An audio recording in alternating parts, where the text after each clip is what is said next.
Hello students, you are most welcome in DIMT YouTube classes and your class is BCom first year and your subject is Business Economics and today's topic is price mechanism. आज जो हम discussion करेंगे वो pricing के ऊपर करेंगे। Price mechanism मतलब means क्या होता है कि आप किस तरीके से चाहे आपका कोई भी गुड्स है या कोई भी आपकी सर्विसेज है या आपकी कमोडिटी है, ठीक है, आप उसकी प्राइसिंग किस तरीके से सेट करते हो, क्या आपकी प्राइसिंग वहां पर होती है, ठीक है, क्या मीनिंग होता है आपकी प्राइसिंग का, ठीक है।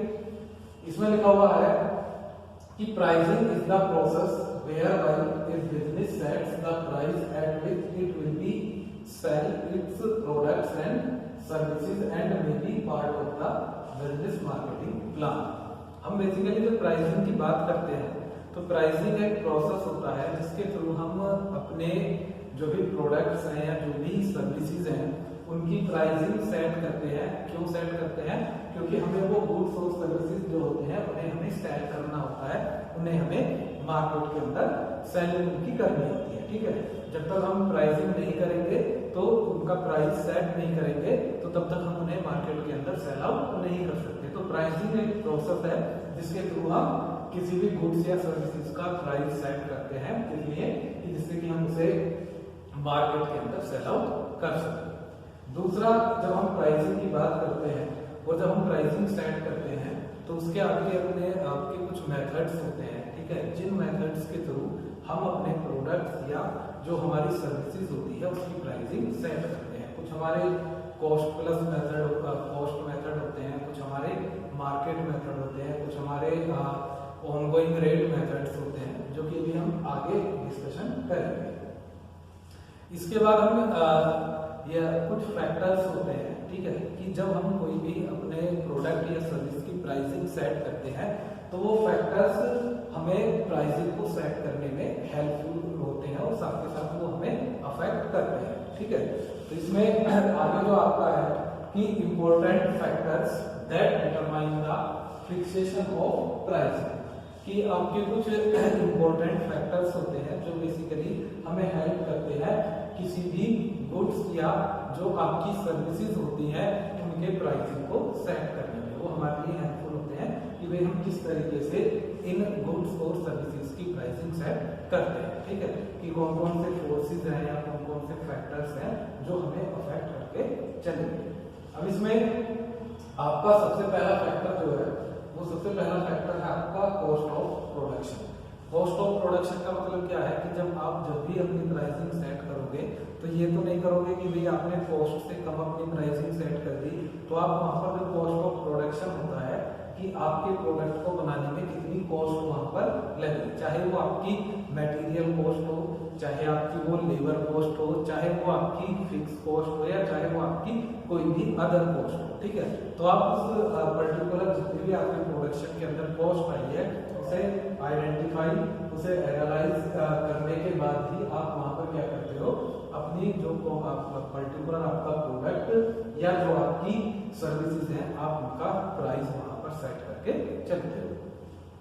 सेकंड है आपका demand for the product. Demand for the product का मतलब क्या होता है कि जब आप अपनी प्राइसिंग सेट करते हो अपने प्रोडक्ट की तो आप मार्केट के अंदर उसकी डिमांड भी देखकर चलते हो। यदि आपको लग रहा है कि जो हमारा प्रोडक्ट है उसकी मार्केट के अंदर बहुत ज्यादा डिमांड है, मार्केट के अंदर वो बहुत ज्यादा डिमांडेबल है, तो ऑब्वियसली आप क्या करोगे, वहां पर उसकी जो प्राइसिंग है उसकी प्राइसिंग को आप वहां पर हाई करके चलोगे, क्योंकि आपको पता है हमारे प्रोडक्ट की मार्केट के अंदर बहुत ज्यादा डिमांड है, तो आप उसकी प्राइसिंग को वहां पर हाई करके चलोगे, ठीक है। सेकंड थिंग क्या है आपका कि और सेकंड इसमें क्या है कि यदि आपको लग रहा है कि आपके प्रोडक्ट की डिमांड मार्केट के अंदर कम है तो आपको ऑब्वियसली अपनी जो प्राइसिंग होगी वो आपको अपनी प्राइसिंग कम करके वहां पर चलना पड़ता है, ठीक है। थर्ड पॉइंट है प्राइस ऑफ कॉम्पिटिटिव फर्म। जब आप अपनी प्राइसिंग सेट करते हो तो जो आपके कॉम्पिटिटर्स होते हैं जो आपके जैसे प्रोडक्ट बनाते हैं मार्केट के अंदर, तो आपको उनकी प्राइसिंग भी कंसीडर करके चलनी होती है, क्योंकि क्या करोगे कि यदि आप अपने कॉम्पिटिटर से ज्यादा प्राइसिंग अपने रखोगे तो कहीं ना कहीं जो कस्टमर है वो दूसरी तरफ शिफ्ट वहां पर हो जाएगा, या आप प्राइसिंग ज्यादा तब रख सकते हो कि जब आपके जो आपका ब्रांड है या जो आपका प्रोडक्ट है उसकी वैल्यू ऐसी है कि जो वो कस्टमर उसे परचेज करता है तो वो प्राइसिंग को वहां पर डजंट मैटर करता है, वो प्राइसिंग को वहां पर मैटर करके नहीं चलता है। वो नॉर्मली आपका क्या करता है, वो आपके प्रोडक्ट के फीचर्स और क्वालिटी को देखता है। तो जब हम अपनी प्राइसिंग सेट करके चलते हैं तो हमें क्या करना होता है कि जो हमारे कॉम्पिटिटिव फर्म्स हैं या जो हमारे कॉम्पिटिटर्स हैं, हम उनकी भी प्राइसिंग को वहां पर देखकर चलते हैं, उनकी प्राइसिंग भी हमें कंसिडर करनी होती है। ठीक है। फोर्थ इसके अंदर पॉइंट है वो है आपका purchasing power of customers. Purchasing power of customers क्या कि भाई जो आपके कस्टमर्स हैं उनकी क्या परचेजिंग पावर है। उनकी परचेजिंग पावर तो कम है, वो ज्यादा भी प्रीफर नहीं कर रहे प्रोडक्ट को परचेज करने के लिए, तो आप उसके प्राइस को वहां पर हाई नहीं करके चल सकते, उसके प्राइस को आप बढ़ाकर नहीं चल सकते। दूसरा क्या है कि कस्टमर की यदि परचेजिंग पावर ज्यादा है तो आप ऑब्वियसली वहां पर जो प्राइसिंग होगी उसे आप हाई करके वहां पर चल सकते हो। ठीक है। नेक्स्ट है आपका फिफ्थ है आपका गवर्नमेंट रेगुलेशंस। गवर्नमेंट रेगुलेशंस मतलब मींस क्या है कि जो आपकी गवर्नमेंट होती है, ठीक है, वो आपके ऊपर टैक्सेस लगाती है। जैसे कि आजकल जीएसटी लगता है कि आपका कुछ आपका 5% वाला स्लैब होता है, 12% वाला स्लैब होता है, 18% वाला स्लैब होता है, इसके अलावा आपका 28% वाला स्लैब वहां पर होता है। तो आप ये देखोगे कि भाई हमारा प्रोडक्ट किस पर्टिकुलर स्लैब के अंदर आता है, तो आप उसी हिसाब से वहां पर जो जीएसटी होगी उसे लगाकर अपने प्रोडक्ट की जो प्राइसिंग होगी आप उसे वहां पर सेट करोगे। अब सपोज करो आपका प्रोडक्ट आता तो 12% वाले स्लैब में है और अब आपने उसकी प्राइसिंग कर दी 5% से, तो इट मींस क्या होगा, वो आपके लिए वहां पर प्रॉफिटेबल नहीं होगा क्योंकि आप तो ऑलरेडी 12% वहां पर क्या कर रहे हो, टैक्स पे करके चल रहे हो। लेकिन आपने क्या आपने प्राइसिंग किसके हिसाब से सेट की है, 5% वाले स्लैब से। तो जो गवर्नमेंट के जो भी रेगुलेशंस हैं या उसकी जो भी टैक्स पॉलिसीज हैं उन्हें भी आपको कंसिडर करके चलना होता है कि when you decided the pricing of their product, जब आप अपने प्रोडक्ट की प्राइसिंग को डिसाइड करके चलते हो। ठीक है। नेक्स्ट इसमें आपका ऑब्जेक्टिव। ऑब्जेक्टिव मींस क्या है कि आपकी फर्म का ऑब्जेक्टिव क्या है। ऑब्जेक्टिव एक तो ये हुआ कि आपको ज्यादा से ज्यादा प्रॉफिट लेना है, मोर प्रॉफिट आपको गेन करना है। एक ऑब्जेक्टिव क्या है कि आपको नॉर्मल प्रॉफिट लेके चलना है। एक ऑब्जेक्टिव क्या है कि आपको नो प्रॉफिट नो लॉस पर चलना है। एक ऑब्जेक्टिव क्या है कि अपने बिजनेस को सेटअप करने के लिए हम कुछ टाइम के लिए लॉस भी बियर कर सकते हैं। तो आपका जिस तरीके का आपका ऑब्जेक्टिव होगा या जिस टाइप का आपका ऑब्जेक्टिव होगा आप उसके अकॉर्डिंग अपनी प्राइसिंग सेट करोगे। जैसे आपका जियो का स्टार्टिंग में उसने सब कुछ फ्री रखा तो उसका मेन ऑब्जेक्टिव क्या था, उसका मेन ऑब्जेक्टिव वहां पर स्टार्टिंग में प्रॉफिट गेन करना नहीं था, प्रॉफिट अर्निंग करना नहीं था। उसका मेन ऑब्जेक्टिव क्या था कि कस्टमर जुड़े मुझसे ज्यादा से ज्यादा और मैं लॉस में जाने के लिए भी तैयार हूं। तो वो स्टार्टिंग में काफी टाइम यदि हम जियो की बात करें तो उन्होंने लॉस बियर किया, लेकिन उसके बाद उन्होंने धीरे धीरे अपनी प्राइसिंग सेट की, अपना ऑब्जेक्टिव बदला और वो प्रॉफिट में जाना स्टार्ट हो गया। ठीक है। अब इसके बाद आता है मार्केटिंग मेथड यूज, कि आपने अपने प्रोडक्ट को सेल करने के लिए आप कौन से मार्केटिंग मेथड्स वहां पर यूज करते हो। ठीक है। कौन से मार्केटिंग मेथड्स आप यूज कर रहे हो कि आप जितना ज्यादा मार्केटिंग एफर्ट करोगे, चाहे आप एडवर्टाइजिंग करा रहे हो, चाहे आप अदर थिंग्स आप करा रहे हो, तो जैसा आप काम कराओगे जैसी मार्केटिंग आप करोगे, ज्यादा आप उसमें कॉस्ट इनकर्ड करोगे तो ऑब्वियसली आप उसे प्राइस में ही आपको उसे ऐड करके चलोगे, कम करोगे तो भी आप उसे प्राइस में ही ऐड करके चलोगे। तो जो आपके मेथड्स ऑफ मार्केटिंग होते हैं वो भी कहीं ना कहीं अफेक्ट करते हैं किस चीज को, कि जब आप अपने प्रोडक्ट या जो आपकी सर्विसेज होती है उनके आप प्राइस सेट करते हो। अब इसके बाद नेक्स्ट जो आपका आता है वो आता है आपका कि भाई मेथड्स ऑफ प्राइसिंग। प्राइसिंग के आपके कौन कौन से आपके मेथड्स, तो इसमें सिंपली लिखा हुआ है आपके 2 टाइप्स के मेथड्स होते हैं। एक आपका कॉस्ट ओरिएंटेड मेथड होता है और दूसरा मेथड आपका क्या होता है, मार्केट ओरिएंटेड मेथड। ठीक है। अब इसमें आपका सबसे पहला जो मेथड है वो है आपका कॉस्ट ओरिएंटेड मेथड। जो आपका कॉस्ट ओरिएंटेड मेथड होता है वो सीधा सीधा आपकी कॉस्ट से रिलेटेड होता है। आप क्या करते हो कि जितना भी आपकी कॉस्ट होती है, ठीक है, आप उस पर्टिकुलर कॉस्ट पर अपना प्रॉफिट वहां पर ऐड कर देते हो, ठीक है। अब इसके अंदर सबसे पहला है आपका cost plus pricing. Cost plus pricing क्या होती है कि सपोज करो आपने कोई भी यूनिट जो है 10 रुपीज में मैन्युफैक्चरिंग करी, कि उसकी जो आपकी सारी जो कॉस्ट आई वो कितनी आई आपकी 10 रुपीज 10 रुपए, ठीक है। अब आप क्या कर रहे हो, जो 10 रुपीज आपकी कॉस्ट वहां पर आई है, आप उसमें सपोज करो 20% प्रॉफिट लेना चाह रहे हो, तो आप उसमें सीधा प्राइस में क्या करोगे, 20% प्रॉफिट लेने के लिए उसमें 2 रुपीज वहां पर ऐड कर दोगे। तो आप अपने प्रोडक्ट की इस टाइम पर जो प्राइसिंग रखोगे वो आप अपनी प्राइसिंग क्या रखोगे कि आप उसकी प्राइसिंग 12 रुपीज करके वहां पर चलोगे। कितने रुपीज करोगे, 12 रुपीज, ठीक है, क्योंकि आपको 20% वहां पर प्रॉफिट गेन करना है। तो ये आपका हुआ कॉस्ट प्लस मेथड। दूसरा हमारा है आपका break even pricing. Break even pricing basically क्या होती है कि जहां पर आप ये देखते हो कि भाई जितनी हमारी कॉस्ट लगी है उतना ही हमारे पास रेवेन्यू आ जाए, ठीक है। आपने 10 लाख रुपए आपने ओवरऑल सब कुछ जोड़कर उस पर खर्च किया, तो आप अभी ये चाहते हो कि जो है 10 लाख ही मेरा वहां पर रिटर्न आए।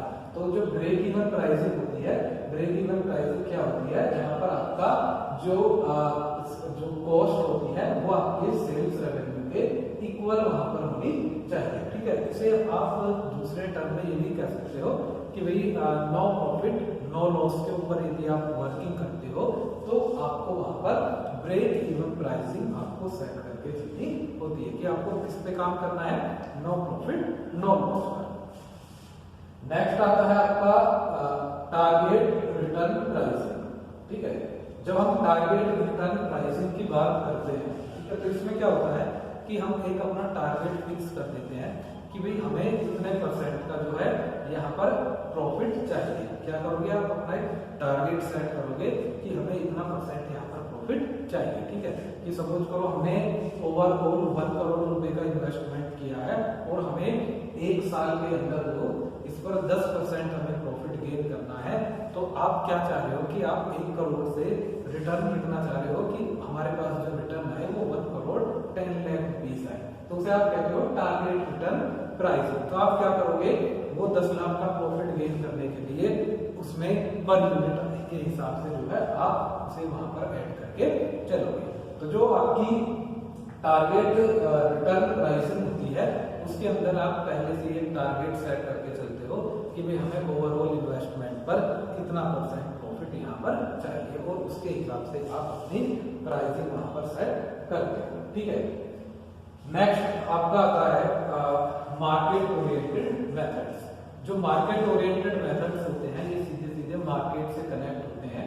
यहाँ पर जब आप अपनी प्राइसिंग सेट करोगे तो आप जो है वहां पर जो है जो मार्केट के अंदर क्या चल रहा है उस हिसाब से आप सेट करके अपनी प्राइसिंग वहां पर चलोगे।